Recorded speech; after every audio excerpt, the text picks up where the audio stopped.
Ipinag-utos ni Pangulong Bongbong Marcos ang agarang paggawad ng amnestiya sa mga natitirang miyembro ng Communist Party of the Philippines, New People's Army, National Democratic Front o CPP-NPA-NDF. Yan ang direktibang ibinigay ng Pangulo sa National Task Force to End Local Communist Armed Conflict o NTF-ELCAC.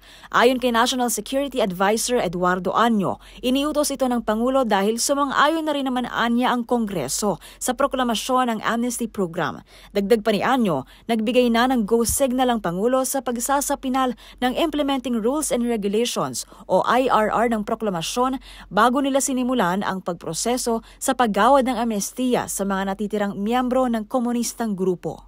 The President has also reiterated his directive made last year for government agencies to activate their respective project development office for the implementation of NTF-ELCAC projects in their respective agencies. Nag-issue ang Pangulo ng Executive Order No. 47 noong nakaraang taon na lumikha sa National Amnesty Commission na sakop ang pagproseso ng aplikasyon para sa amnestiya sa ilalim ng Proclamations 403 hanggang 406. Ayon kay Año, may inisyal na 1,500 miyembro na nagpakita ng kanilang intensyon para mag-apply sa amnestiya. Sinabi naman ni Secretary Carlito Galvez Jr., kalihim ng Office of the Presidential Advisor for Peace, Reconciliation and Unity, natapos na ang National Amnesty Commission sa pagproseso ng aplikasyon ng mga nag-apply para sa amnestiya. Samantala, sa parte naman ng Armed Forces of the Philippines, sinabi ni AFP Chief of Staff General Romeo Bronner Jr.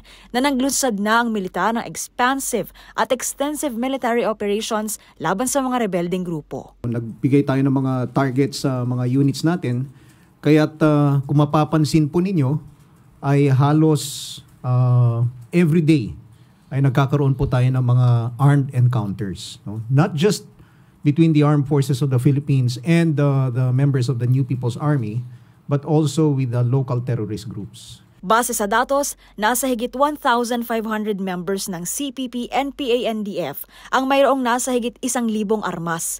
Muli namang pinaalala ng Pangulo sa ilang kagawaran ang pag-activate sa kani-kanilang Project Development Office para sa implementasyon ng NTF-ELCAC projects. Para sa MBC TV Network News, ito si Pamela Adriano. Sama-sama tayo, Pilipino.